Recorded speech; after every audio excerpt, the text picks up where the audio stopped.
mbrëma, mirë se erdhët në Klik Plus. Shqiptarët sot kremtojnë ditën në të cilën 8 vjet më parë u shpall pavarësia e shumë pritur e Republikës së Kosovës. Kosova sot e shënoi këtë datë me fest dhe me protest. Televizioni 21 në Maqedoni, konkretisht emisioni debatues Klik Plus, këtë edicion do t'ia kushtoj kontributit të shqiptarëve të Maqedonisë në procese drejt pavarësisë së Kosovës. Numri dhe spektri i figurave, organizatave, familjeve dhe individëve është i madh e i gjerë. Nga politika, pena, pushka, deri te kontributet humanitare në vitet e krizës. Sonte kemi ftuar disa prej tyre që përmes rrëfimeve vetanake të na përcjellin një aspekt më të gjerë të asaj kush ishte Kosova për ne, shqiptarët që jetojmë në Maqedoni, dhe çka bëm ne për Kosovën. Sonte në studio kam nderin të kem shkrimtarin, studiuesin, profesorin Xhabir Ahmeti, mirë se erdhët. Mirë. Pranë tij është Murat Lumani, një ish i burgosur politik, veprimtar i çështjes. Mirë se erdhët, Zotri Lumani.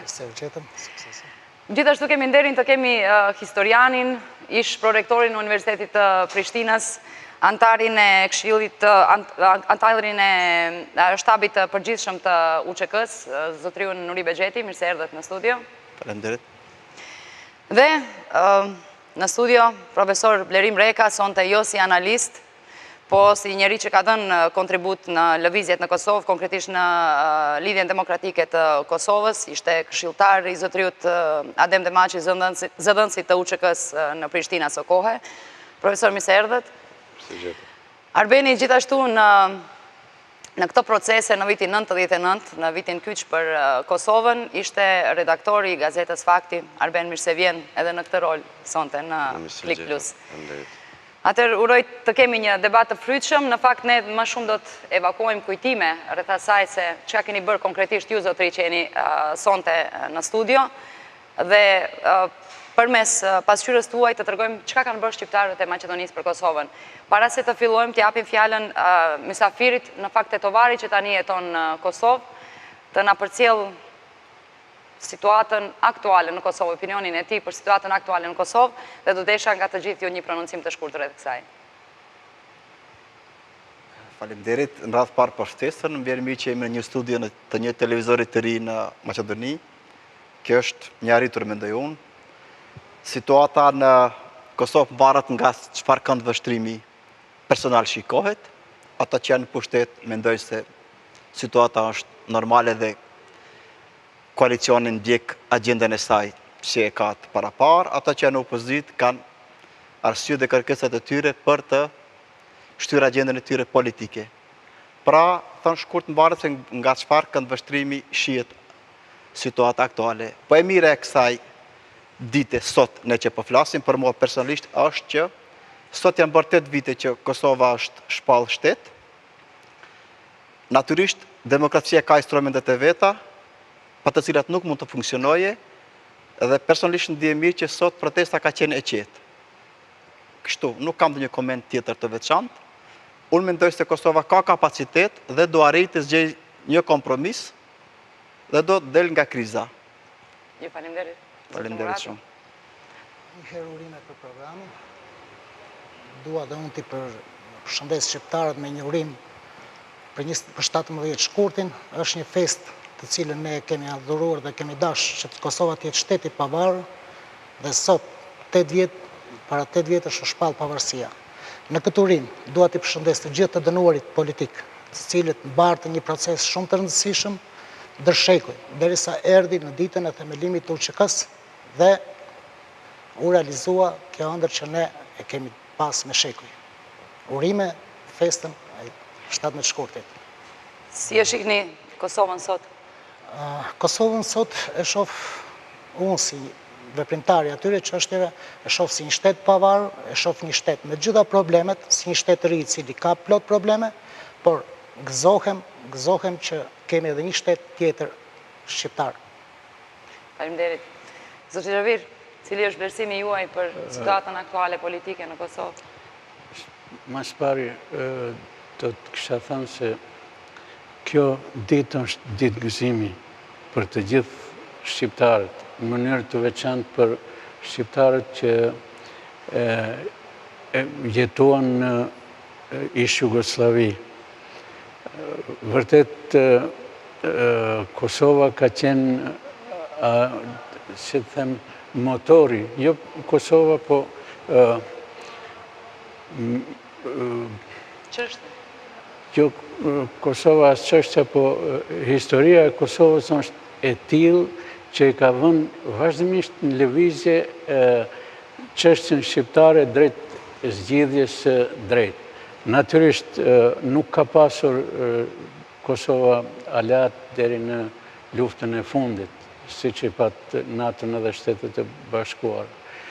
Kosova është një vend që ka dhënë shumë sakrifica për këtë çështje. Kosova është gjaku ynë që nuk falet, ka thënë Ali Podrimi, dhe brenda saj, më thënë, mund të ndalemi edhe të analizojmë edhe të sjellim përfundime, dhe përfundimi im është se Kosova e mban bajrakun e shqiptarisë. Ju faleminderit. Profesor Eka. Unë do t'i bashkangjitem pra këtyre vlerësime, se është vërtet sot një ditë e madhe. Unë do të thënë, ndoshta pas 28 nëntorit 12-ës, 17 shkurtit 2008-ës është paq ditë e rëndësishme e historisë më tre politike shqiptare. Dhe ndoshta ne këtu që jemi gjallë dhe që jemi dëshmitar të kësaj historie, nuk jemi të vetëdijshëm për mrekullin që ndodhi me 17 shkurt 2008-ës. Por për ca çaste ndoshta duhet vijemi në lëkurën e stërgjyshërve tanë, të cilët pas konferencës së Londrës mbetën në dy anë të kufirit, me vendimet të cilës u ndan vëllezërit dhe u bashkuan armiqt. Kjo tragjedi që ndodhi atëherë mund ta paramendoni një shqiptar që kishte mbetë në Kosovë pas 1913-ës, a do të mund të paramendonte se për më pak se një shekulli do të çlirohej nga kolonializmi dhe apartheidi sërb. Një shekull është e vërtetë se ne jemi të lumtur që e përjetuam këtë pavarësi, por të jemi në lëkurën e gjeneratave të kaluara, sakrificave, në Golgotës në cilën kaloi ky kom, pjesë e kombit, është vërtet pak është thuhet mrekulli. Kjo ndodh një herë në histori në 100 apo 200 vjet. Mos harroni, merrni shembullin e kurdëve, merrni shembullin e palestinezëve, janë disa herë popull më të mëdhej, me dekada luftojnë për një autonomi të vogël dhe nuk mund të arrijnë. Kosova megjithatë është shtet i njohur ndërkombëtarisht për 111 shtete anëtare të OKB-s, dhe unë shpresoj se për 1 apo 2 vite do të antarësohet në OKB. Dhe kjo sot që ndodhi në Prishtinë është prap një mrekulli e demokracisë në ecje. Patëm fest dhe patëm protest. Që thotë, ne patëm festën zyrtare, që organizoi qeveria presidenti, por patëm edhe protestën e popullit në mënyrë shumë dinjitoze, shumë demokratike, shumë liberale dhe çdo gjë përfundoi në mënyrën më të mirë. Kjo është një shembull që i lexon gjitha tezat e dashakçive të shtetit të Kosovës, të cilët nëse ju kujtohet kërcënoheshin se pavarësimi i Kosovës do ta destabilizon Ballkanin. Ja që prej 2008-ës Ballkani kur nuk është më i qetë. Dhe kjo është një argument më tepër pse pavarësia e Kosovës duhet ndodhte më herët. Bile ishte tepër e vonuar. Po për fillim kaq. Faleminderit profesor. Arben. Gjeneratën tonë do ta kisha konsideru si më të privilegjuar prej shumë gjeneratave tjera që patëm rastin si thosh ta shijojmë, ndoshta të kontribuojmë kush më pak e kush më shumë për këtë ditë pavarësisë të Kosovës. Ta do isha kthy te pyetja e parë që bone për situatën pak a shumë aktuale në Kosovë. Unë mendoj që situata në Kosovë nuk dallon shumë nga situata komplet në rajonin apo siç po thuhet tash në Ballkanin perëndimor. Edhe Kosova realisht edhe pse shumë shtet i ri ballafaqohet thuajse me gjitha problemet e shteteve që të fillojnë që nga Sarajeva deri këtu tek ne në Shkup. Do thotë edhe Kosova ka problemin kryesor, ka problemin ekonomik, ka problem me krimin, ka problemet e tjera të natyrave që ndoshta vetëm dallohen prej shteteve tjera, mi por realisht duket mu Kosova, krahasim për shembull me tek ne në Maqedoni, ndoshta është shumë më para me nivelin e demokratizimit të asaj shoqënie, edhe pse është shumë shtet më i ri. Kemi përvojat në çdo emision po debatojmë këtu tek ne në Maqedoni me çfarë probleme ballafaqohemi, edhe pse është shtet prej 24 vjet, duke llogaritë edhe 50 vjet tjera në sistemin komunist. Megjithatë, Kosova mund duket që është shtet shumë më i demokratizum, ndoshta edhe se këto shtetet tjera në rajon. Dëshmi e kësaj mund tjetë edhe dita e sotme, do të thot ku ndodhen dy procese, një ishin fjestime zyrtare dhe protestat e opozitës, kisha thënë, në Prishtinë, të cilët kaluan në mënyrë shumë qetë, dinjitoze, për probleme tjera ndoshta ne nuk mund të flasim sepse edhe informacionet që i kemi ato që na i servirin mediat dhe kemi debate thujse të përditshme në mediat e Kosovës që na e sqarojnë pak më shumë se sa. Okej, atëherë siç është edhe tema e misionit të sonte apo Kosova ndër vite, duke u fokusuar në kontributin e shqiptarëve të Maqedonisë në proceset për Kosovën. Do të fillojmë nga të 70-at nga zotri Xhabir Ahmeti, por kjo s'do të thotë që nuk do të bashkangjiten edhe ju, besoj, në evokimin e kujtimeve të asaj kohe me aq informacion sa keni, apo aty ku ndjeheni për të ndërlidhur me zotri Ahmetin fillimisht.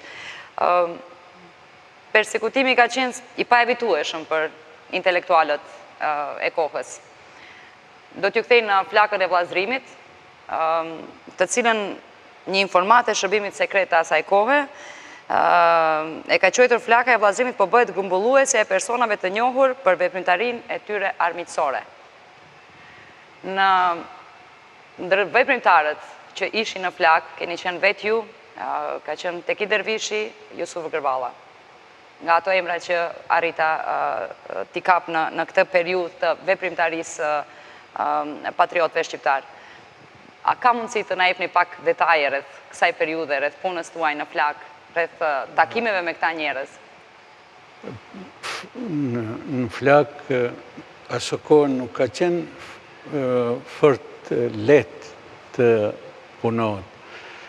Mirë po, fal një emrit të cilin ne kemi harruar, një kryeredaktori të jashtëzakonshëm të asaj kohe, Lutfi Rusi, i cili ka qenë luftari 41-shit në luftën e dytë botërore dhe një herësh edhe i burgosur, ka pasur guximin që si të them ta hap derën e hekur midis Maqedonisë dhe Kosovës, edhe atëherë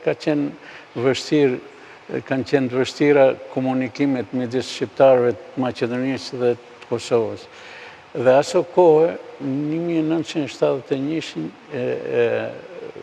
Lutfi Rusi i pranoi në punë një grup gazetarësh, Teki Dervishin, Nejmedin Soba, Jusuf Gërvalla, Mehmeti Quba, kryeredaktor, kujtom, Mehmet Temurllahu, ka pas edhe 2-3 të tjerë. Më thënë, njerëz me tjera përvoja, për shkak se Maqedonia aso kohë edhe përpara, ka qenë një poligon testimesh. Këtu janë testuar, mendoj, shqiptarët, dhe pastaj është vepruar në Kosovë. Për shkak se atje ka qenë rezistenca më e madhe edhe në kohën e kralit. Aty kanë qenë lëvizja e kaçakëve, e cila është, mendoj, sipas me një epope më vete. Prandaj ato përvoja dhe përvojat e Universitetit të Prishtinës, të cilin dua ta përkujtojmë tash bashkë me mediat në Kosovë, që kanë luajtur një rol të rëndësishëm, erdhën në flak dhe filloi edhe këtu, ndonse edhe përpara ka pas njerëz që kanë dhënë kontribut për çështjen shqiptare, po tash u forcua. Një herësh u forcuan edhe ndjekjet, kështu që njëri nga këta gazetarë, Jusuf Gërvalla, u largua shpejt dhe shkoi në rilindje. Pastaj të gjithë e dinë historinë e Jusufit. Do ta përkujtoj Jusufin me këtë rast se ka qenë një djalë inteligjent, një djalë i vendosur dhe i talentuar, edhe për arte, po edhe për çdo aspekt ka qenë. Edhe ka qenë njeri i fjalës, njeri i besës. Fatkeqësisht mbaroi keq gjitha ajo përpjekje e tij ta përkujtojmë emrin e tij me këtë rast, në këtë emision, edhe shpresoj që do t'jetë një udhërrëfyes për rinin tonë se si mbrohen të drejtat kombëtare, si mbrohet gjuha, si mbrohet liria. Faleminderit. Profesor, dëshit plotësoni? Unë do të vazhdoj aty ku ndalë zotëria Meti, do më thëmë pas viteve të 70-ta, fillojnë 80-ta që për mu janë vitet më do me thanë se ndoshta kthesa historike për procesin e pavarësimit të Kosovës, e kam këtë parasysh demonstratat e 81-shin, zhvillimet për shembjen e autonomisë apo suprimimin e autonomisë të Kosovës, lëvizja studentore dhe lëvizja e rezistencës, njëherë paqësorë dhe pastaj e armatosur, dhe që them të drejtën, në një mënyrë dhe tërjeta ime nëse më pyetin personalisht, ka qenë e ndame midis Shkupit dhe Prishtinës. Dy jetë barabarta apo dy pjesë tjetës i kam kaluar të dy qytete. Dhe që tha dhe Arbeni, jam shumë i lumtur dhe i nderuar që kam qenë e gjallë dhe që i kam përjetuar këto procese, ndoshta e pak kam kontribuar, sepse zhvillimet historike ndodhen pas 81-shit e këndej. Nuk po e injoroj edhe 68-ën, demonstratën e Kosovës të viti 68, që ishte në një mënyrë dhe pjesë e lëvizjes intelektuale protestuese në Francë, në Paris prej Jean-Paul Sartrit e këndej, që në Kosovë kishte edhe dimenzionin politik. Në vitet e 80-ta mund të them, spaku për ato vite kur punova dhe në Rilindje, në gazetën Rilindje, se Rilindja jo vetëm që ishte shkollë e gazetarisë shqipe, por ishte edhe një, si themi, pushtet në nhije, apo një, si themi, pushtet moral, në kohën kur Miloševići filloi ta suprimon autonominë, dhe nga Rilindja filluan gjitha lëvizjet, apeli 215 intelektualve, shkyerja e librezave të lidhjes komuniste, pas një muaj pastaj edhe përfundoi lidhja komuniste, hartimi i deklaratës 2 Korikut, për të mos thënë gjitha komentet, shkrimet e një plejade të gazetarëve, të cilët ishin një rezistencë në hije e një pushteti që ngritej në Beograd.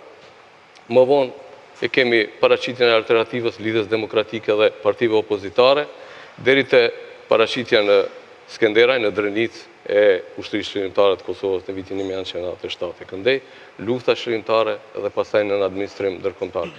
Me fjalë të tjera, po, dikush do thotë, po Kosova kishte përkrajen ndërkombëtare, dhe është e vërtet.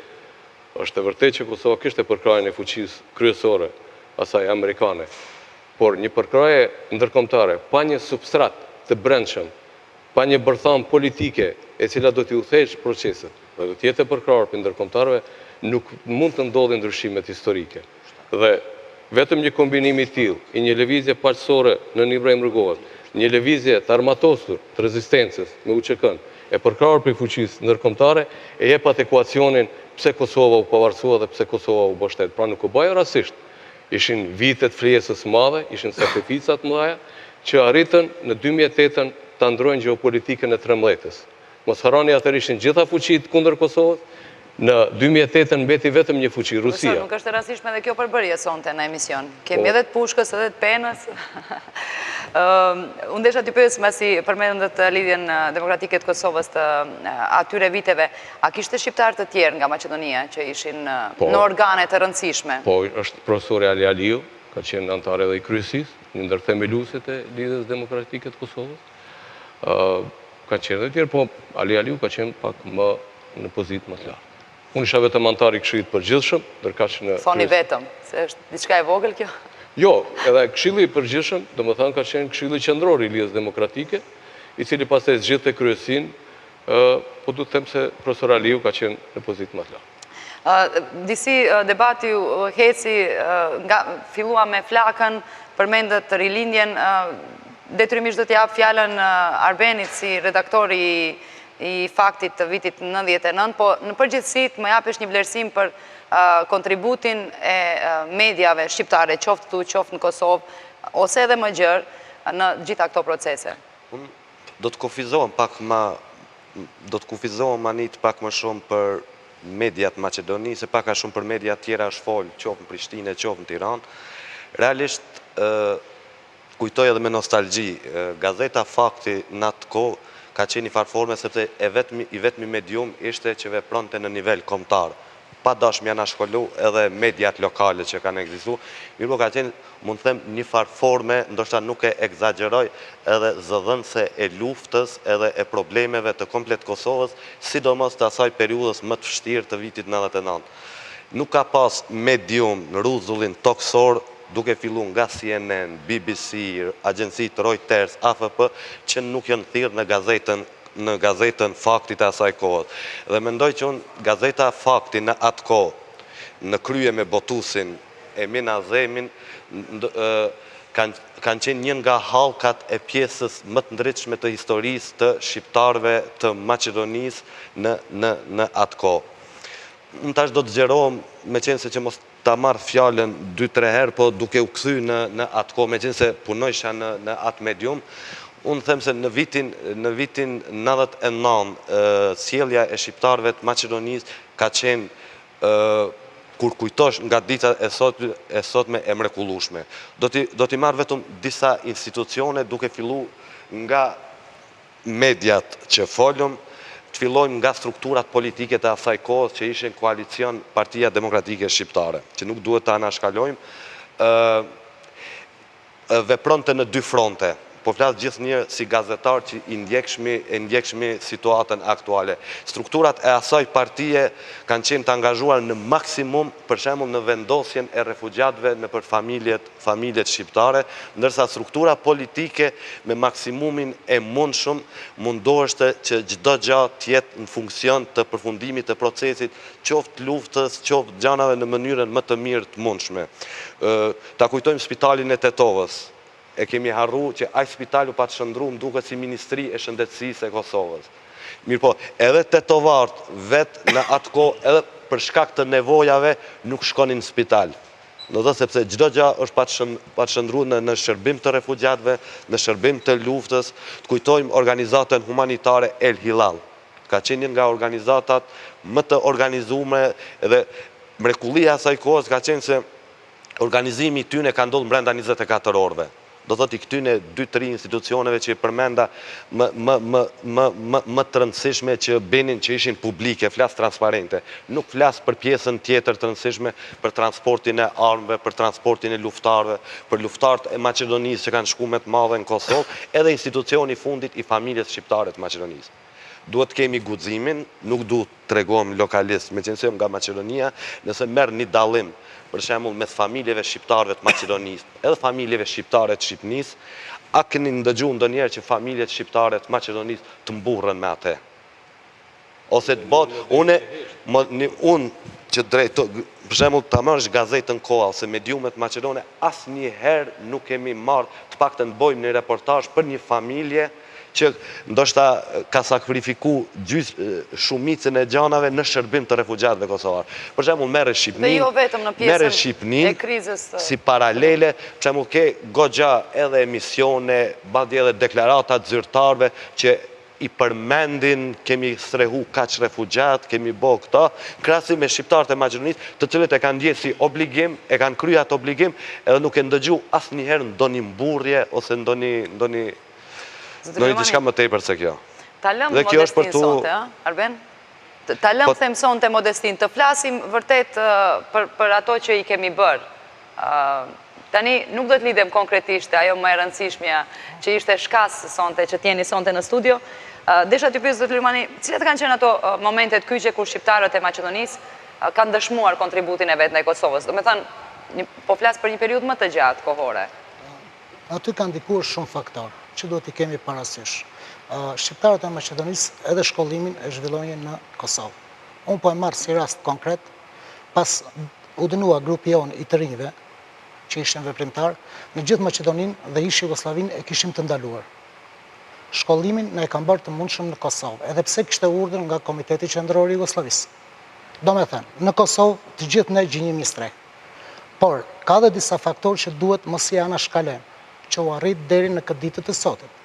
Janë, do me thënë, radhazi vitet pas demonstratave të 81-shit. Filloi një repreziale e paparë ndaj popullatës shqiptare më së shumti në Maqedoni. Si tha dhe zotëria, këtu bëshin eksperimentet e para. Unë kam qenë nxënës i shkollës të mesme në Struk. Ati e filluan të përjashtohen nxënës, përse mbajnë diçka të kuqezi në trup, largoheshin profesor, filluan të mbyllen paralele, të gjitha këto ndikojnë në ngritjen e vetëdijes kombëtare të shqiptarët. Dhe ato burgosi që u zhvilluan, një rezistencë që filluan nga nxënësët, nga profesorët, filloi të lidhi dhe më shumë marrëdhëniet ndër shqiptare. Në Burg, ku isha unë ato kazamatet slave, kishim shumë shok nga Kosova, të cilët vojnin vepra të rënda. Po ashtu dhe shqiptarët, që nuk ka fjalë dhe koment që mund t'i përshkruen ato tortura që kaloheshin në vitet 80, 81, 82, 83 në Idrizov. Unë kam qenë fëmijë dhe shokët e mi, por të gjithë ditëm të rezistojnë. Të gjitha këto si elemente sollën një komponim të rezistencës shqiptare. Për arsye se në gjithë tokat shqiptare të cilat ishin në ish Jugosllavi, nga Malizi, nga Presheva, të gjithë shkolloheshim në Kosovë. Dhe ne ishte dënuarit politik. Atje bashkërisht filluam të organizohemi, filluam të rezistojmë, falë dhe medjeve, falë dhe intelektualve, të gjithë me kontributin e tyre, bëm punën që në takonte. Është shumë e vërtet atë që tha Beni. Shqiptarët e Maqedonisë e kanë dirë për obligim, për arsye se dhe vetë ishin në robëri dhe detyrim ndaj vëllezërve të Kosovës, ku ndodhi shpërnguli. Mos flasim dhe për vepra të tjera. Prandaj, në fillim thash, e ndije për krenari sot t'u uroj të gjithë atyre veprimtarëve shqiptar këtë fest, se shumë familje shqiptare e përjetuan vitet 80, 70, 68, me dhimbje më të madhe, do me thënë dhanë gjak, dhanë jetë, dhanë gjërat më të shenjta. Dhe kulminacioni arriti në kohën e famimit UÇK-s. Pra ata do të flasim pak më. Deshit të ndërlidheni? Po, desha ta përmendi këtu një dramë që ndodhi në Maqedoni, në Kosovë, edhe në Kosovë, që quhet lufta kundër nacionalizmit dhe irredentizmit shqiptar njëherë, pastaj e ndrun termin irredentizëm me separatizëm. Ajo sigurisht kanë pritur ata, regjisorët e kësaj, se këto ndodhen me njerë mas vdekjes së Titos, se do t'i gjunjëzojnë shqiptarët. Pikrisht, ky proces i egër, të cilin edhe Blerimi e mban mend të mirë, ishte ajo kapisla që e ndezi flakën dhe në Kosovë filloi përmbysja e Jugosllavisë. Shqiptarët rezistuan fuqishëm dhe prej aty Jugosllavia mori flakën edhe përfundoi. Këtë deshta ta përmendi, tash nuk pohim ta përshkruajmë atë luftë në për të cilën kemi kaluar të gjithë, gazetar, minator, student, bile edhe vetë politikanët e Kosovës. Unë nuk jam nga ata të cilët i du t'i sulmoj ata politikanët asaj kohë, se ka pas rezistencë edhe midis politikanëve të asaj kohë në Kosovë. Problemi i Kosovës është një problem fort i ndërlikuar edhe kërkon studime shumë më të thella se sa që janë bërë deri më tash. Mirë po me që dhe Kosova edhe Shqipnia janë në një rrugë specifike të zhvillimit, këto studime ende nuk janë bërë. Shpresoj se gjenerata tjera do t'i bëjnë. Faleminderit. Zotri Bexheti, ju jeni me preardhje nga Tetova, tani jetoni, veproni në Kosovë. Do desha të marrë edhe pak kujtime tuaja deri në 90-at, kur u kyqet në ushtrinë çlirimtare të Kosovës. Faleminderit shumë. Jeni edhe historian një herit, mund ta flisni me kompetencë. Faleminderit shumë. Ne pesë që jemi, sonte jemi të privilegjuar të zgjedhur që kena mundësi të japim opinionet tona personale, mundësisht edhe bëjmë ndonjë vlerësim historik për kontributin e shqiptarëve të Maqedonisë, po themi ne. Në fakt do duhet të themi shqiptarët e ish Jugosllavisë. Shqiptarët e Maqedonisë dolën mandej pas një ndarjes të re administrative, është një kauz më i gjatë, një historik më i koklavitur i tyre. Janë shumë njerëz që po të ishin këtu do kenë për thënë shumë ma shumë, ka nga ata që nuk jetajnë më, janë fliuar, të tjerë që kanë bërë burgjet pa fundme, që dhe ishe nderë në një emision të arshëm që të bëni me të për të rëguajtër kontributet e tyre, kolegu që kanë kra shumë modest dhe flet me modestit madhe sonte, Pas dënim. këto duhet të flasin shumë e shumë se cili ka qenë guximi i tyre, vetëm ideja për të guxuar për të aprishur atë krijesë që quhet Jugosllavi është për të respektuar. Ele më veprimtaria konkrete që kanë bërë këto. Duke dalur edhe të aktivitetet më vonshme. Unë shqiptarët Maqedoni Kosovë i shoh si një temi Itali, Shqipëri, një det me dy vende. Unë do të thoja një mal me dy vende. Nga kryeqyteti këtu ku jemi në Maqedonisë Shkupi nga këtu, në mëngjes po të shikosh Lubotenin, e tu tje deri në Ransdibrës është shari. Në një krah ke shqiptar, në krahun tjetër ke shqiptar, në një krah ke Pollogun me 2 qendra të mëdha dhe Shkupin ku jemi ne, dhe në krah tjetër qendrën historike të Kosovës Prizrenin. Pra një mal në ndan. Para aspektin Shkupi është kryeqyteti i vetëm në Evropë, nduket edhe në botë, që vendbanimin më të afërt e ka në territor tjetër. Ashtu, pra kryeqyteti, dy vende për që të flasim ne, janë në rrugën më të afërt kohore, shtoj kësa edhe një rrugë të bëhet një autorrugë më e shpejt për një orë, për 20 minutë është këtu. Është i madh. Ideja e ndërtimit të Kosovës është krahasuar, profesori është specialist i marrëdhënieve ndërkombëtare, mund ta dije, i në grupin e vendeve ku idetë politike nga rrjedhur nga diaspora. Krahas armenëve, grekëve, hebrejve, natyrisht hebrejve të parët, edhe ne si popull në Ballkanin Perëndimor, idetë politike kanë ardhur nga diaspora. Elita politike e Kosovës në emigracion, edhe nga Maqedonia, që vepronin bashkë, jashtë, kanë dhënë idetë politike, kanë artikuluar dhe kanë materializuar mandej veprime teknike që kanë quar në ato që ne themi, në shqiptar themi lufta e Kosovës, të tjere tuajnë intervenimi i NATO-s në Kosovë, që u korrizua ma ditë të madhe të shenjë që ne sot jemi në 8 vjetorin e saj. I madh është në aspektin financiar, kontributi shqiptarë Maqedonisë. Kur të merren historianët me statistikat e tardhshmes, të kaluarës, dhe të bëjnë bilanc, kontributi financiar i këtyre burrave dhe grave të Maqedonisë është shumë i madh. Kontributi në strehimin, dhe jo vetëm strehimin, por ta marrim një shembull më të vogël, Veleshta e Strugës është ndër fshatrat e para që ka kuptuar çfarë do të thotë të largosh nga puna dhunshëm nga një sistem e apartheidit. E janë qindra dhe mira familje të shqiptarë Maqedonisë që kanë mbajtur për vitet e tëra familje në nevojë në Kosovë. Dhe ma shumë se kaq, janë 10 qindra luftëtarë, në mesin e tyre dëshmor, në mesin e tyre edhe komandant të lartë, duke futur jasharin e Komanovës e të tjerë, që janë fliuar për ato që themi sot liri e Kosovës. Dhe ma shumë se kaq, janë njerëz nga Maqedonia, të qarkut të Kërçovës dhe qarkut të Tetovës, dhe thoja unë, pa hinë në detale shumë, që janë bashkë themelues të ideve të asaj që quhet Ushtria Shqiptare e Kosovës. Nuk e them unë kot, do ta thot historia, e thojnë ata që drejtojnë sot shtetin e Kosovës. Unë flas nga prizmi historianit këtu.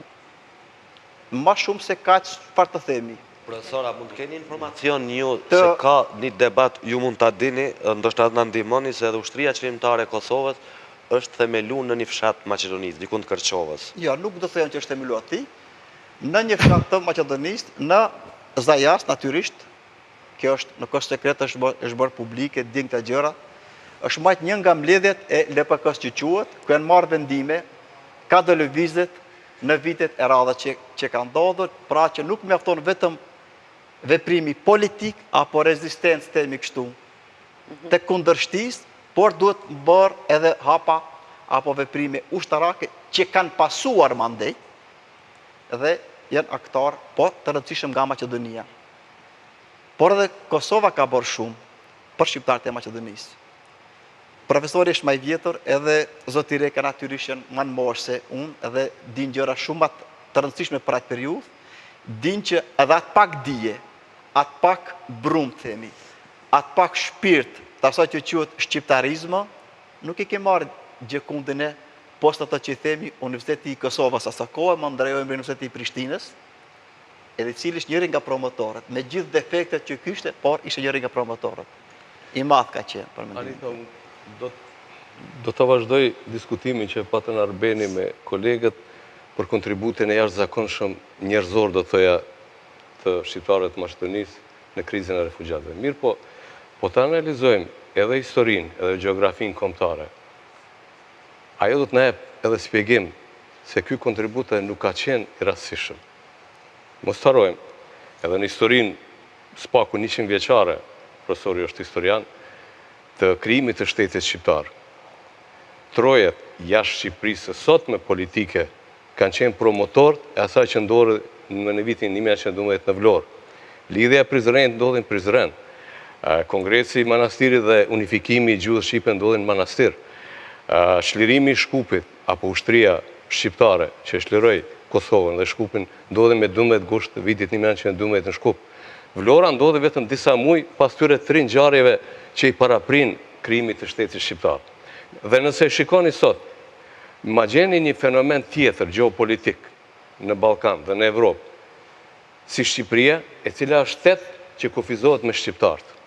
Nuk do ta gjeni askund. Kjo tregon pse u krijua problemi i kombit ndar, edhe pse sot Shkupi është kryeqyteti i cili vetëm 15 kilometra e ka kufin me një shtet tjetër.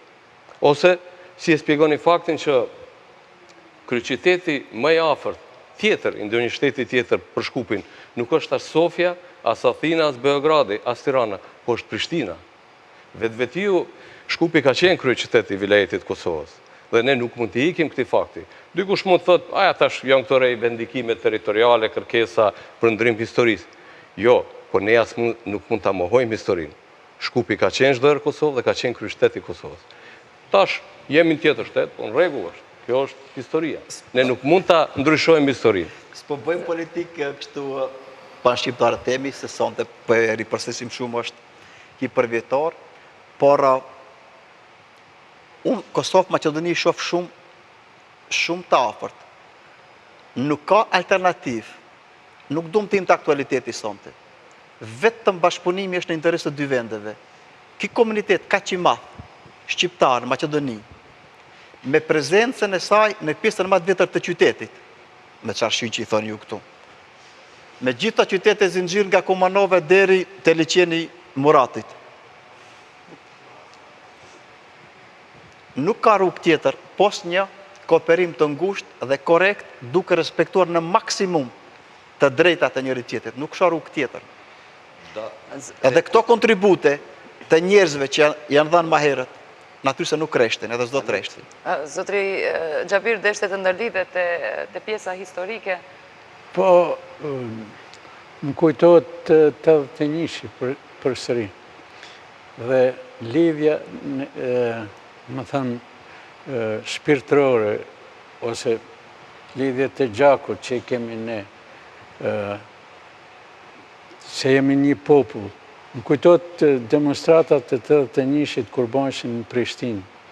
Vargu i shqiptarëve që nga Struga, në Kërçov, Gostivar, Tetov, madje edhe në kamp niseshin që të mbrin atje të bashkohen studentëve, punëtorëve. Edhe demonstratat e 89-ës. Edhe 89-ën, po ashtu ka qenë. Në më thënë, kemi qenë gjithmonë në sheshin e Prishtinës. Bashk, pa ndam, dhe shpresoj që do t'jemi edhe në të ardhmen. Këtu, Xhabir, do të ndërlidhem me ty një fakt, nuk di pse, nuk e përbendëm ose ndoshta edhe po shkon biseda spontane. Një fakt i cili asnjëherë s'është mohuar, ka qenë viti 1986, në gazetën atëhershme Rilindja, pa të shkruar një shkrim në cilën nxorra një statistikë të zezë, që 587.000 shqiptarë kanë qenë atë kohë ose të persekutuar, ose të arrestuar, ose të arrestuar dhe të marrë në polici. Në rrethanat kur dikun 1,5 milion banor ka qenë. Kjo të regon që dikun ma tepër se 1/3, ose i bjen që në një statistik, nga një antar në çdo familje shqiptare ka qenë ose në burg, ose në gjykatë. Dhe kjo është ajo bomba atomike që themun e cila nuk ka mund të ndalë procesin e pavarësimit Kosovës, sepse çdo familje shqiptare ka qenë e prekun për ati regjimi. Dhe kjo ka shpërthyr pastaj në proceset pa kthyeshme.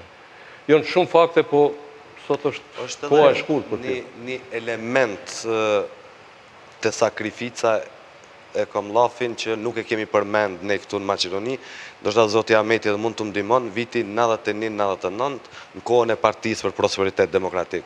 Ka qenë presion jashtëzakonshëm ndaj asaj partisë, më kujtohet atë kemi qenë moshë e re, për kërkesat tona, zbën shumë e tjerë. Çdo herë arsyetimi i tyre, të cilët ne e shihnim me dyshim, ka qenë që prit se duhet durojmë se kemi problemin më të madh në Kosovë. Dhe shqiptarët Maqedoninë në ato 9 vite kanë duru burgosjet, vrasjet, ta kujtojmë vetëm rastin e Gostivarit, domethënë nënçmimin, përçmimin, është shku deri në ato elemente që një copë Maqedoni dikun 30 ushtarë të Shqipnisë në kufija ka pas vrarë, duke përfshi edhe major. Do thotë që ishte nonses në kohën e demokracisë e tjerë, mos flas për persekutimet edhe për durimet e shqiptarëve të Maqedonisë, në të cilën kanë qenë, si të thush, të bombardum që me të drejtë, kur e shen nga kjo prizëm e historisë, kanë qenë me të drejtë një farforme nën presionin, heshtni, duroni se duhet kryet një proces më i madh në Kosovë e pastaj shohim e bëjmë këtej. Ose ta marrim vetëm librin e James Petiferit, profesori nga historia din Kosova Express, i botuar 2006. Nëse lexoni atë libër, do të shihni se gjitha nismat, kontaktet, koordinatat, edhe të luftës çlirimtare në Kosovë kanë qenë Tetova, Struga, Dibra, Kërçova. Ai paraqet me fakte, me argumente, me data, me kohë, me minutë, me filan hoteli, me filan takimin, u nisëm në rrugë të Sharrit, dolëm Prizren nga Tetova e tjera tjera.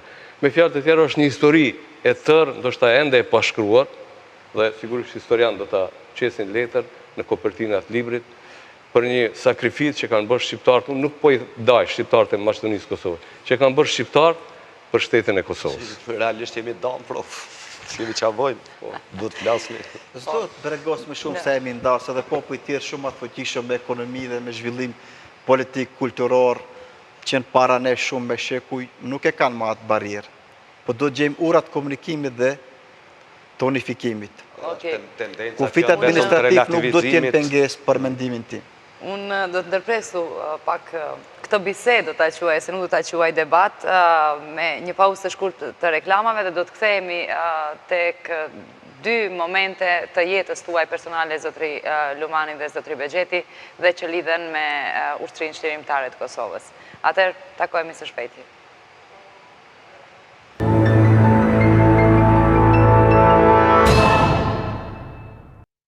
Kush ishte Kosova për ne shqiptarët e Maqedonisë dhe çka bëm ne për Kosovën ndër vite dhe si është Kosova në këto 8 vjet? Debatojmë sonte në studion e Klik Plus me shkrimtarin Xhabir Ahmeti, me ish të burgosurin politik Murat Lumani, me historianin dhe njëherit antarin e shtabit të përgjithshëm të UÇK-s, zotri Nuri Bexheti, profesor Blerim Reka dhe gazetari Arben Ratkoceri. Hecëm në për shumë momente dhe elemente të kontributit të shqiptarëve të Maqedonisë në zhvillimin dhe në ecurinë e çështjeve jo shqiptare, jo vetëm ato që kanë të bëjnë drejt për drejt me Kosovën. Unë e përmenda para pushimit të reklamave që do desha përvojën tuaj personale pa modesti sonte, sepse Arbeni mirë tha që ne shqiptarët sikur nga modestia ndonjëherë harrojmë t'i themi disa gjëra që kam vlerë dhe që meritojnë opinionit të dëgjoj, pavarësisht që ju jeni protagonistë atyre dy ngjarjeve. Zotri Nuri, në grafën e vendlindjes të antarëve të shtabit të përgjithshëm të UÇK-s, ndër shumë vende, qëndrojnë Zajazi, që e përmendat edhe ju, që është vendlindja e zotëriut Ali Ahmeti, dhe është Tetova, është vendlindja juaj në atë listë. Si ndodhi që t'jeni antari i shtabit të përgjithshëm të UÇK-s? Tani mos ju pyet kështu çfarë ju shtyu, po si erdhe deri aty, edhe pse jeni në listat e UÇK-s apo formacioneve të para ushtarake të shqiptarëve të Kosovës që në fillim të 90-tave, nëse s'gabohem. Ju po veni me shpalla për muri. Ta hyni gazetari më të pisni çka doni, unë do të më fol çka dua. Tash çka kam me folur për vete shkreti? Unë Ne tham ta lëm modestin, se nëse flasim ne për ju, nuk do t'jetë besoj aq. Sinqerisht unë nuk e prisa një pyetje të tillë, megjithatë do përpiqem të jap një përgjigje diplomatike. Historia në herë ndodh. Ai quhet momenti, ngjarja. Komentet, vlerësimet, debatet janë të ekspertave. Për elitës politike aktuale në Maqedoni, Zoti Ahmeti është edhe për kamosha më i vjetër edhe personi që ka qenë më herët involvuar, bashkë me të tjerë të rajonit të Kërçovës, që kanë kontributet të jashtëzakonshme të mëdha. Vjen mandej qarku që u kapët ju të aje që thash më herët, i Tetovës, me zotin Bardhil Mamutiq, me Bilal Sherifin, me familjen Sherifin në përgjithësi, dhe të tjerë që kanë qenë po bashkë kohanik dhe bashkë veprimtar me qarkun e Zajazit që kanë vepruar dhe në Zvicër, mandej, kuptoj. Unë jam një brezit më të ri, angazhimi më ka qenë i rafshit, themi, edhe ushtarak ashtu. Jo edhe ushtarak, po ushtarak. Jeni në komandën e UÇK-s, mos u bëni modest. Të tjerat i dini vetë, të tjerat janë pjesë e asaj që është punë e historianëve. Unë kam bërë detyrën time, kam kryer obligimet e mia konform rregullorëve. Ka pas edhe shumë të tjerë nga Maqedonia, tham, duhet mos të fokusohemi të unë personalisht se jam në situatë pak, themi, sikur flasim për vetveten e këtu. Ka dëshmor, kemi Smet Jasharin edhe rikonfirmoj edhe njerë, Mujdin Aliun nga Poroj, kemi luftëtar të tjerë nga Shkupi Komanova, sidomos qarku i Shkupit dhe Komanovas ka dhënë shumë luftëtar. Shumë luftëtarë ka qenë më shumë nga kjo zonë. Por hitë vërtetës, kemi luftëtar nga Shëmshova, që kanë vdekur mbrapa luftës, por që kanë dhënë kontribut jashtëzakonshëm atje, si Raim Samiu apo Zogu që njife me emrin, e shumë të tjerë, kontribus tjetër si Daud Zeqiri nga Shëmshova, Isak Shrifi i vogël, ka një kontribut madh në historinë e hershme të UÇK-s, në kohën e logjistikës furnizimeve, shumë të djerë nga Struga, pa të cilët asnjë kalim nuk është bërë mbase, dhe tim Shqipërisë pa kontributin e tyre, ustallar nga Porojet e tjerë. Tani të gjitha të që na shohin, do me bënja 100 të sharë mua, si është e mundër përmende këtë, nuk u përmend atë. Unë përmendem disa që i kam njohur, janë edhe qindra të tjerë, të cilët kanë dhënë kontributet të mëdha, por janë tepër modest. Edhe në respekt të i falenderojmë ato. Edhe njerë, pa e shmangur pyetje, pa marrë kohë, ju lutem, nuk duam të flasim individualisht në sonte, por esenca që të përcjellim një mesazh të ato që na shikojnë.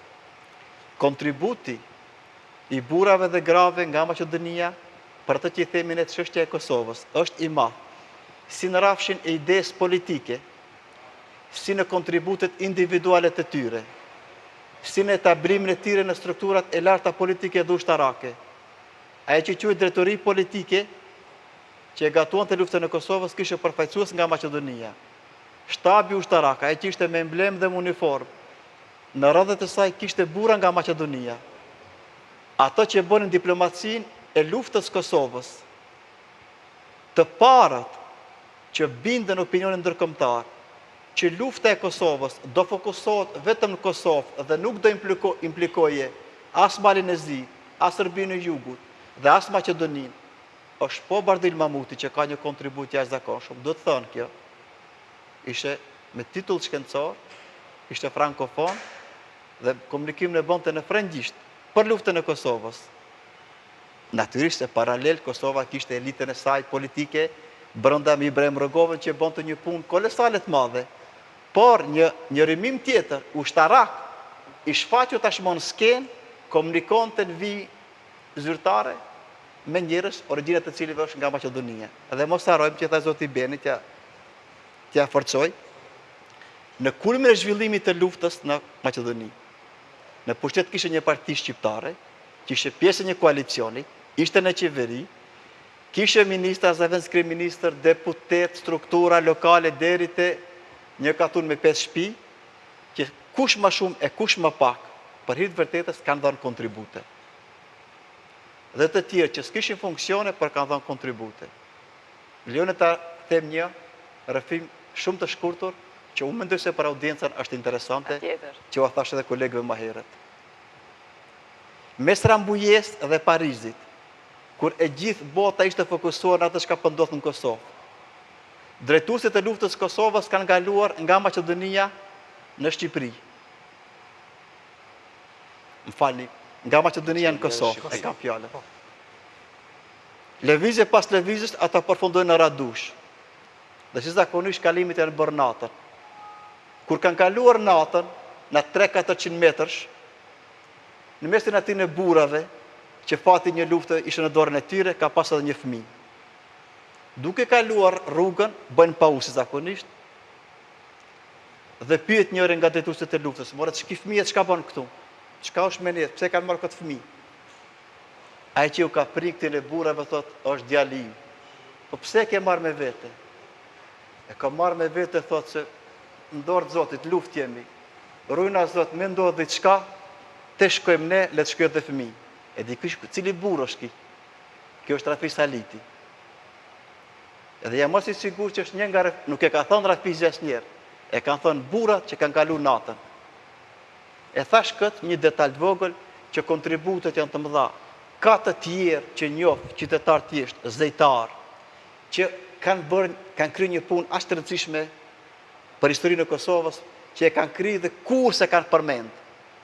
Prandaj sonte edhe një herë pas shumë herë që po themi, ti kujtojmë dhe ti respektojmë edhe të burra për kontributin që kanë dhënë. Sa për mua kanë bërë detyrën, kaq që mund të bëj. Faleminderit që më dha mundësinë të flas për vetën time, po s'kam çka them më shumë. Të gjithë që jeni këtu keni bërë një detyrë në këtë rrugë. Zotri Lumani, unë edhe një herë sinqerisht do të kërkoj që ta lëm modestinë sonte, sepse janë momente të rëndësishme të historisë tonë të freskët. Jo rasisht fjerisht i juaj do të shënohet, besojmë, në histori më vonë.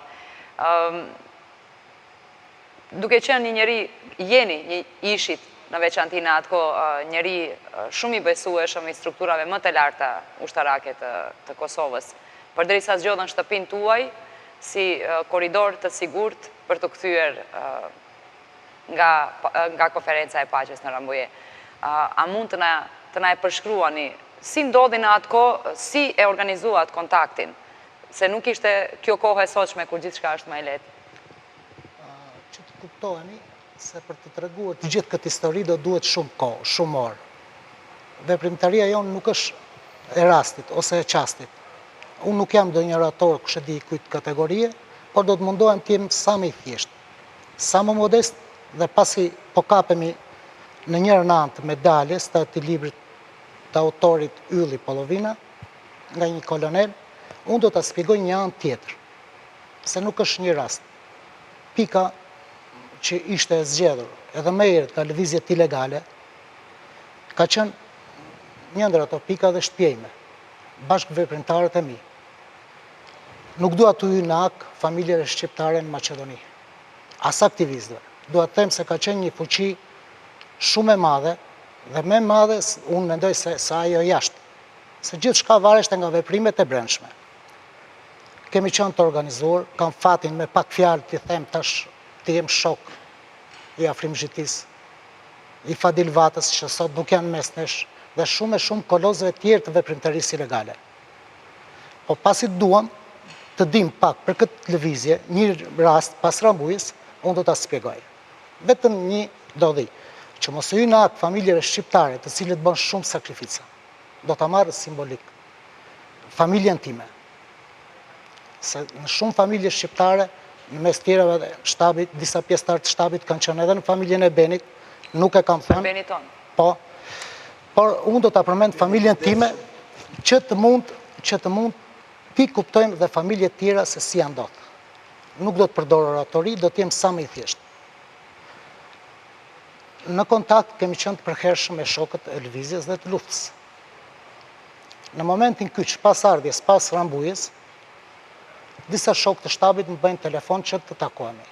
Dhe unë me njëherë shkova. U takuam, në atë takim ka qenë Ashim Thaçi, Kadri Veseli, Sabit Geci, Dajo i vogël, i cili është në Amerikë. U takuam dhe bëm disa analiza se si mund të lëvizë një pjesë e shtabit nëpër Maqedoni. Situata ishte, ju e dini shumë mirë, nuk mund të shpjegohet me pak fjalë. Nga njëra anë okupatorët, nga ana tjetër bashkëveprimtarët apo bashkëpunëtorët e okupatorit. Duhet të marrim të gjitha parasysh situatat. I analizuam, do t'i bie më shkurt për të hyrë në këtë gjendjen punën dhe sakrificën e shtabit dhe të familjeve shqiptare. E lam që brenda 3 ditësh 4 të kalojnë direkt në shtëpinë time. I mbyllëm gjithë lëvizjet, gjithë informacionet, u përqendrova vetëm në shtëpi. Te vllai, shoqja e vllait dhe zonja ime. Që mos dali informacion se si do të lëvizi shtabin për Maqedoni. Kishim disa baza dhe unë e zgjodha, si tha dhe doktori, shtëpinë time për bazë. Do të shka ndodh, le ndodhi aty me gjithë familjen time. Kishe mbështetjen e familjarëve, më të madhe kam pas të vëllait, vendosëm. Dhe u organizuam. Pikat është do t'i kalojmë. Fal bazave tona që kishim ata në kufirit, bashkëveprimtar, dinjin rrugën, sinjalet, parolat se si do të veprojnë. Një mbrëmje të marsit pas rambujës, një pjesë e shtabit, me udhëheqësit kryesor, Ashim Thaçi, Kadri Veseli, dhe shumë të tjerë, Ajdina Bazi, Mosim Ynak, kanë qenë mbi 20 burra, vendosën që të kalojnë nëpër Maqedoni. Orë e ershme të agut, vjen pararoja, të armatosur deri në dhëm. Trokisin në derë me sinjalin e dhëm, dhe unë e dinje se çka, se disa ditë ishim në pritje. Dijem që do të vi shtabi. U troqa, dola me njëherë, u pregatita, kam pas 200 të mëdhenj të cilët tipin alarm nga distancat, kam shkuar, i kam pushuar, i kam mbyllat, i kam izoluar, dhe atër erdhi shtabi, ku kanë ardhur mbi 20 burra të armatosur deri në dhëm. Fëmijët e vllait, se vllai kishte fëmijë, 3, i kam marrë dhe i kam futur në një dhëm. Zonja e vllait, zonja ime u quan me njëherë. Binte një shi që nuk është për të shpjeguar se çfarë situate. Çfarë peshe kishte ai moment. Ushtarët, do me thënë, jo ushtarët, prisat e shtabit, me vete çdo njeri kishte mbi 50 kg pesh, armatim dhe pjesë tjera të logjistikës. Kur ti llogarisish dhe shiun këto, dhe teshat e tyre ishin bërë me 100 kg. Të gjithë arritëm në moment shpejt i futëm në shtëpi, dihet ato veprimet tona për të mbrojtur gjurmët. Unë me paravin të cilët i shoqërojnë i ktheva, kam shkuar mbi 5 km kam mbuluar gjurmët. Gjurmët të cilët ishin bërë, mund të them një vad uji, e cila vinte drejt rrugës nga kishte ardhur shtabi. I kemi mbuluar gjurmat, jemi kthyer prapë, por për të shpjeguar se si ishte bërë korridori i shtëpisë, nuk ka koment. Balt, ujë dhe lloç. Se në çfarë gjendje ishin ato ushtarak, të lodhur, të lagur, të ftofur. Do me thënë, kjo sakrificë duhet populli ta di. Duhet t'i falenderojmë të gjitha atyre familjeve, duke marrë si shembull familjen time që kanë bërë këto veprime. Nuk është shumë e rëndësi kjo. Me rëndësi është se si dalim faqe bardhë tash në lëvizje të mëtejshme. Duhet të bëhen lëvizje të kujdesshme. Duhet të ruhemi nga familjarët. Duhet të bëhet organizimi. Organizimi për ruajtje dhe kontroll të rrethit e kanë bërë nga familjarët dhe bashkëveprimtarët. Shumë afër kemi pas stacionin e policisë dhe të ushtrisë. Edhe ato është dashur të vëzhgohen se dihet se çka ishte në pyetje. Që t'jem pak më racional në kohë, se ditë të tëra duhet të shpjegohen. prisit e shtabit me njëherë na urdhëruan, thënë prej tash është përgjegjësia jote. Transporti, organizimi. Duhet të vëmë kontakt me zotërin që përmendi Nuri Bexheti, ishte në lidhjet tonë, Daud Zeqiri nga Shemshova e Tetovës, është një bashkëveprimtar i cili duhet në vend që antik të flitet një program. Kur nuk përtoj në asnjë moment, po brenda ditës më vinte 2 herë, 3 herë në struk. Dhe unë shkoj në Tetovë, të vëzhgojmë rrugët, të vëzhgojmë lëvizjet e policisë të ushtrisë. Shumë lehtë është të folish sot në këtë pozicion. Beso. Shumë lehtë. Me rëndësi është që duhet ta kuptuar. Sakrifica e familjeve shqiptare në Maqedoni është shumë e madhe. Po edhe i shtabit të UÇK-s të Kosovës. Ky është një rast, se për të folë duhet orë të tëra dhe nuk do mund t'i spjegojmë gjitha ato lëvizje. Duhet të jemi krenar, që ishim pjesëmarrës në ato periudha, ishim bashkëveprimtar. Prandaj nuk mund t'i përshkruajmë gjitha raste se duhet të më kuptoni, është kohë e gjatë, ka gjëra që dhe nuk mund të thuhen në këtë emision, por jemi krenar që ndihmuam sadopak. Ahmeti, ju do t'ju pyes për atë sferën tjetër intelektuale që ka kontribuar në këto procese, emra të cilët ndoshta nuk i përmendëm deri tani nga Maqedonia. Po, nga Maqedonia ka shumë veprimtar në periodat të ndryshme. Do të përmendi Ramadan Sinami, Faikun, Jakub Leka dhe shumë të tjerë që u kalbën në për burgje. Përveç këtyre në mënyrë të veçantë dua ta theksoj punën e arsimtarëve, edhe këtu në Maqedoni, po edhe në Kosovë. Punuan me zell në kushte të jashtëzakonshme, bile pa e marrë një pagë për korën e bukës, nuk kanë pas mundësi të asigurojnë. Shumë vetë dhe edhe jetën e kam në humbur, ata kanë bërë shumë për ne, po tash unë desha ta kthej biseden, sa bëjmë na për ta. Në këtë kohë, kur ka mundësi, kur duhet të jemi më të vendosur, nuk jemi në gjendje një emën Rrugice ta vëmë kështu. Ende kemi emrat të komunistëve sërbë këtu, në Çajir, në për Rrugica. Me Tetovës i ki? Tash me radhë po shkojmë. Këtu, në bile dhe në Serav edhe në këtë Dijon, i ke, nga Zibab, Tetovë komplet. Kush mundet të më tregoj mu, kush ka qenë Blagoja Toska? Nuk është emër absolutisht i njoftë, nuk do të thot kur gjë për historinë, por aje ka njërën nga rrugët më të rëndësishme në Tetovë. Asnjë veprimtar, asnjë njeri që ka dhënë jetën, asnjë intelektual që ka përfundu tanë jetën e ka shkri për çështjen shqiptare, nuk mundet me pas një emër Rrugice, se për përmendore më as që mund të flitet. Arsyeja, ta plotësoj qëta vetëm shkurt, pa e dash me deviju temën e debatit, se ndoshta do duhet një debat i posaçëm, Anit mund ta marrësh si ide.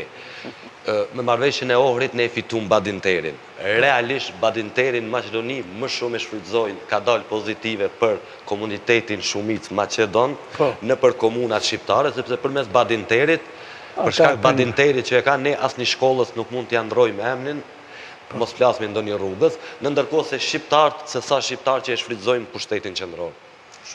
Unë do të ndërlidhem me zotrin Ahmetin për kontributin e shqiptarëve të Maqedonisë për Kosovë, po sikur e lam pak në hares, besoj prandaj këto minutat e fundit, të shohim se çfarë ishte qasja e shqiptarëve të Maqedonisë pas shpalljes së parësisë së Kosovës. Kjo është një moment që duhet prekët sot e thuhet, se kur gjithë pritnim që Maqedonia do të ishte shteti i parë që ta njeftë Republikën e Kosovës, megjithatë ajo u vonu tepër, bile mos ishte presioni i ndërkombëtarëve, ajo do të shtyjë edhe më tepër. Po them për një shtet në të cilin 25% popullsisë janë shqiptar dhe vetëm 3% janë popullsisë serb. Dhe ky shtet dhe kjo qeveri e Maqedonisë më tepër anante për një vjet e diçka në peshorën e 3% serb, duke injoruar vullnetin politik të 25% shqiptar. Dhe kur mendum se me mos njohen apo me vonesën e njohen ndërkombëtare nga ana e Maqedonisë u përfundoi çdo gjë, po e shohim se edhe procese tjera nga viti 2008-2015 prap kanë një frenues në qeverinë e Maqedonisë, sa herë që është iniciativa në drejtim të Kosovës. Ende, Maqedonia nuk ka vendosje të regjimit kalimit me letër njoftim vetëm me Maqedoninë. Atë e ka bërë me Serbinë, me Marinezi, me Shqipërinë. Ende nuk u majt asnjë mbledhje përbashkët e dy qeverive, Kosovë, Maqedoni, ndërka që me Serbinë bile sa e di janë majt dy. Nuk e di çka është ky ngurim dhe çka është ky frenim kur në pushtet, në qeveri të Maqedonisë, prej vitit 2001 këndej janë në vazhdimsi partitë shqiptare. Kush më tepër, kush më pak. BDI-ja është gati 8 vite, PDSH-ja ka qenë 2 vite. Po jo, sa për krahasim, ta marrim Marinezi. Po Malazes në Marinezi janë po aq gati sa serb. Po Marinezi e njohu Republikën e Kosovës dhe nuk ka problem. Domethënë, ku është problemi te Maqedonia? Është problemi se është megjithatë ndikimi ende i fuqishëm i Beogradit dhe i Serbisë në raport me relacion me Kosovën. Profesor, t'ju plotësoj vendimi për kalimin e kufirit me letra njoftimi. Është nënshkruar, unë nënshkruar nga Ministria e Punëve të Jashtme. Po tek në vitin 2016 është nënshkruar. Po. 2011 është nënshkruar me Serbinë. Dhe ende nuk është në fuqi në fakt, se shpejti duhet të hyjë. Arben? Unë mund të kisha thonë me një pjesë pa diskutim të atyre që i tha profesori pajtohem, po kam pak edhe një mendim ma ndryshe. Megjithatë e dim ne, pak më herët dhe zoti Ahmeti e përmendi që etnikumi Maqedon, popullsia Maqedone, fatkeqësisht për shkaqet historike, për shumë çështje tjera, një farforme kanë qenë edhe më sërb se sërb në raport me shqiptarët. Dhe kjo frymë për elitat politike në Maqedoni, pa dashur me arsyetu, çdo herë kanë qenë të kujdesshëm në raport me Kosovën. Ne ndoshta edhe duhet të jemi të sinqert, nuk kanë qenë, duke i njoft këto, për mos me zgjat muhabetin më tepër, nuk ka qenë e lehtë për Maqedoninë, ta marrim një shembull, momentin e fundit votimin pro Kosovës në UNESCO.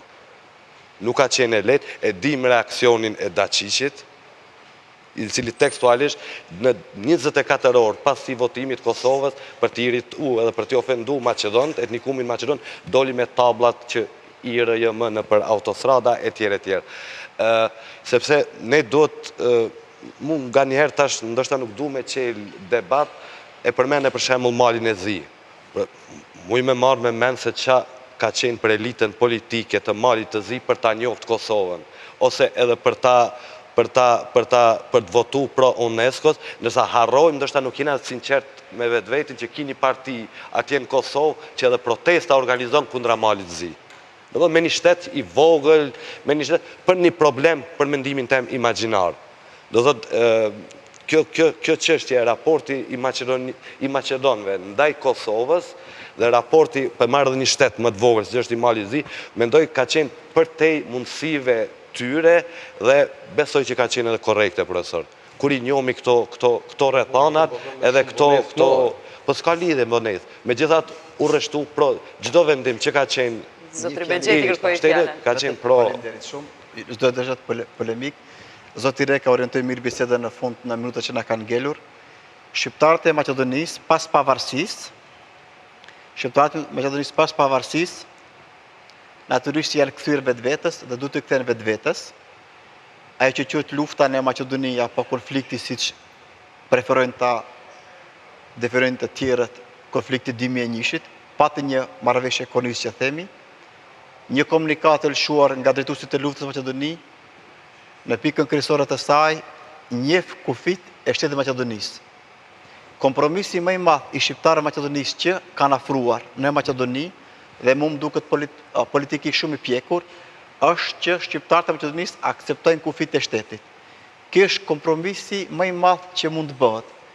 Të gjithë të tjerat, si çështja e kufive të komunave, si çështja të drejtave, ligjeve me apo badinter, parlament një apo dy dhomësh, pozicioni i gjuhës shqipe në shtet dhe shumë çështje të debatueshme, për mendimin tim, gjenden dhe duhet të kenë zgjidhje.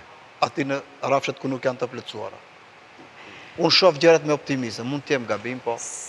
Sot, Dëgjoj, unë nuk dua ta hap debat, më pëlqeu tash edhe ndërhyrja e profesorit, por ndër shqiptar shoh diçka që mungon në Maqedoni. Vetë iniciativa qytetare.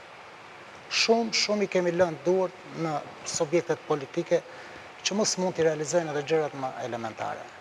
Derisa mungon iniciativa qytetare, unë për marrë se shembull konkret, erdhi leka i madh në Shkup. Më erdhi keq që nuk dolën shqiptarët ta presin me flamur. Por të gjithë unë të realizuan dhe u troqën. Aty duhet të ekzistonte një iniciativë qytetare. Prandaj nuk dua të jap debat rreth këto, se kemi shumë tema që duhet të diskutojmë. Ishim rreth 17 shkurtit, ditës së pavarësisë Kosovës, por u hapën debate. kemi edhe 10 minuta për pyetjen e fundit.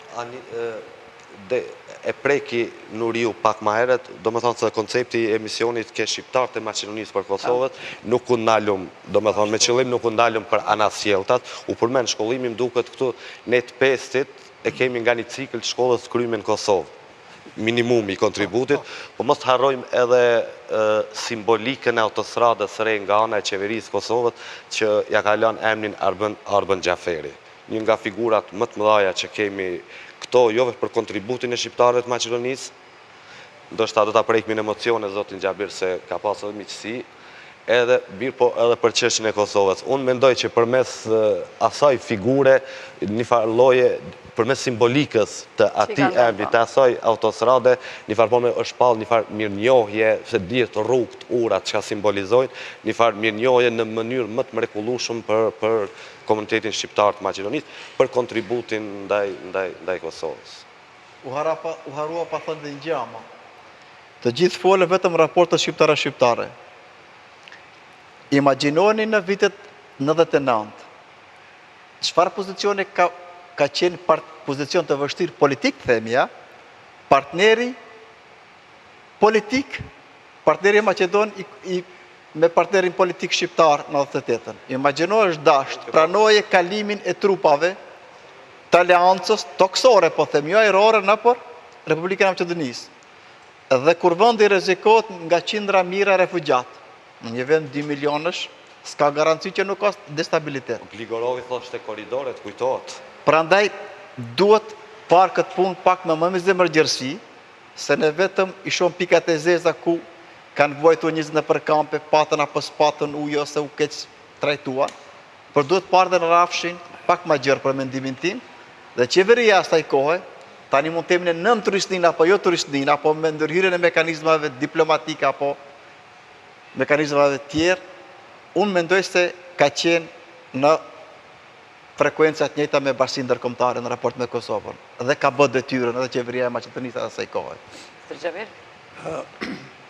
Unë mendoj se raportet midis shqiptarëve dhe maqedonësve ende nuk kanë rënë në binar të asaj që duhet edhe në binar të asaj që do ta kisha quajtur normale. Fatkeqësisht, gjatë bombardimeve të NATO-s dhe dëbimit të shqiptarëve nga Kosova, e di se vetëm një rast Maqedonas që ka pranuar një familje shqiptare. Nuk e di sa ka qëndruar ajo familje shqiptare. Domethënë, ata refuzuan që t'i pranojnë familjet shqiptare, t'u japin stre për një kohë të kufizuar. Unë fajin aty nuk e shoh të popullësia, për shkak se 100 vjet kanë qenë të bombarduar nga propaganda e ndryshme nga shumë drejtime. Propaganda që zhvillohet përmes programeve arsimore, propaganda përmes medjave e tjerë. Maqedonia fatkeqësisht programet shkollore i ka të tilla që Macedonasit të vazhdojnë mos të din asgjë për historinë e fqinjve të tyre, mos të din asgjë për kulturën e tyre, mos të din asgjë për letërsinë e tyre, mos të din asgjë për të kaluarën e tyre. Dhe kjo, sa është, dhe më thënë, në thojzat, them faj i palës Macedonase, po që është edhe faj ynë. Ne, asë njerës në ka shku ndërmend se ti analizojmë ato programë, ti shojmë ato programë. Mërë në moment librin e muzikës, ku këngët Macedonase përkthehen në Shqip ndonjëherë edhe me shkronja cirilike. Përveç fyrjeve që bënë tekstet e historisë e tjera. Dhe më thonë, një pjesë të fajt e kemi ne të gjithë në balë me politikën shqiptare këtu mrenda në Macedoni. Prandaj, për fund, shumë bukur elaborove, prandaj ka qenë shumë e rëndësishme sjellja e elitës politike macedone që ishte në qeveri dhe duhet të jemi mirë njohës. Jam shumë dakord në atë kohë se në raport me opinionin, ti të kujtohet opinioni e dogje ambasadën amerikane këtu. A qeveria ishte krejt kundër. Domethënë, edhe kjo fat ka qenë për Kosovën që ishte opozita, Gligorov thoshte korridore. Kujtohet nëse e kthejmë filmin. Okej, fare për fund, në këto 8 vite pas pavarësimit të Kosovës, mes vetja jemi më të afërt, a jemi më të largët, apo shohim se cili probleme tona, apo po shohim mundësit për të qenë sa më shumë bashkë? Mendoj se si shqiptar, Si shqiptar që jetojmë po. Si në dy anë të kufirit, ne jemi po ata që ishim, në më thonë dhe para 100 vitesh, dhe në esenc nuk ka ndryshuar asgjë në ndarjen artificiale shqiptarëve të dy anë të kufirit. Mos harroni një shifër statistikore, se më se 20% e martesave në dy anë të kufirit janë midis shqiptarëve të Maqedonisë e të Kosovës. Që do thotë gati se gjysma e martesave, 40%, të cilët kanë lidhje farefisnore. Si ka thonë dhe drejtori Agolli, ne jemi fis shqiptarë gjithë. Dhe kjo të tregon se kufit mund të jenë, sotëm mund të ndryshojnë, kufit janë relativ, si çdo gjë në këtë botë, nuk ka kufi absolut. Dhe unë besoj që një ditë dhe kufit do t'jenë pa nevojshëm, do të relativizohen me sistemin evropian dhe ndoshta njeriu do t'jeton Shkup, do studion Prishtinë, do t'ketë biznes në Tiranë, do shkon pushim në Ulqin. Dhe kjo çka e flasim tash ndoshta për 20-30 vjet do t'jetë çesharake. Ne nuk mund të parashkojmë çka do ndodh, po atë që mund ta themi është se më në fund u realizua aspirata shekullore për shtet Kosovës. Kosova u dekolonizu nga Serbia dhe kjo është një proces i pakthyeshëm. Shteti i fuqishëm i Kosovës është garant për shtetin e Maqedonisë. Sa më e fuqishme të jetë Kosova, do të jetë më e prosperuar Maqedonia dhe anasjelltas. Prandaj nuk ka këtu ndonjë rrezik apo ndonjë teori konspirative, mos shteti i Kosovës është rrezikosh, çdo herë ka qenë e do të jetë stabilizim për Ballkanin. Do jemi edhe më afër, Aniq, shumë më afër, flasim edhe konkretisht, qeveria Kosovës ka filluar autostradën për Maqedoni. Mos të harrojmë, ajo autostradë po kushton diku 600 milion euro. Për problemet që ka Kosova, 600 milion euro të investosh në një autostradë, kjo është diçka që elita politike maqedone s'u merr edhe me mend kur i debatojmë dhe nuk janë në gjendje 15 milion euro të ndërtojnë 15 kilometra. Dhe thjesht do të thotë është një sakrificë e madhe. Flasë për qytetarët e Kosovës, se ato njëjtë derdhen prej kontributeve të tyre, po për edhe elitën politike, se ti kishte marrë ato 600 milion euro, flasë qeveria e zotit Thaçi që i nisë dhe ti kishte përnda si Nikola Gruevski edhe 50 vjet do ishte në pushtet në Kosovë, se dihet autostradat nuk sjellin vota. Faleminderit Arben. Një mal me 2 vende, thash që në fillim të emisionit. Një mal, 2 vende. Jemi më afër, më larg, jemi Absolut më afër. Edhe s'ka kush i ndalen këto komunikimi dhe këto integrime. Në radh parë, shqiptare, po them, andaj edhe rajonale, pa dallime etnie dhe religioni. Zotri Luman. Po, është e vërtet, kufit më janë formal, mes gjithë shqiptarëve, Shqipëri, Kosovë, Maqedoni, jemi shumë më afër mes nesh si shqiptar, duhet më shumë punë edhe më pak fjalë. Faleminderit. Uroj që tash të tje universitetet tona të kenë këmbim më të madh të studentëve midis Tetovës, Shkupit, Prishtinës dhe Tiranës. Mendoj se është kohë shumë e përshtatshme që rinia të afrohen, të njihen mes veti, ashtu si u njohëm ne në vitet e largta. Faleminderit shumë të gjithve. Pak më vjen keq që ishit shumë modest, ndonë se brenda jush ka shumë storje, por besoj që përcollëm një realitet të kontributit të shqiptarëve të Maqedonisë për Kosovën. Kisha nderin që t'i kem sonte këtu në studio. Me shikuesit takojmë sërish të martën ora 21:30. Deri atëherë, natën e mirë.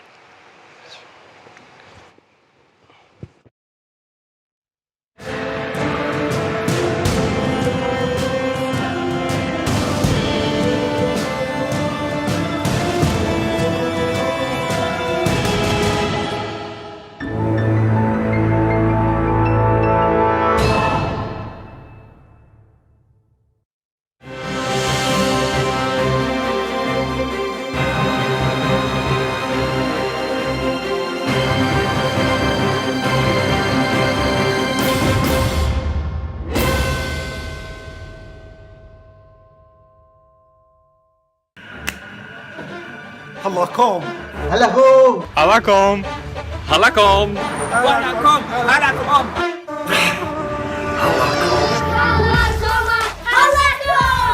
Hallakom. Hallakom. Hallakom. Hallakom.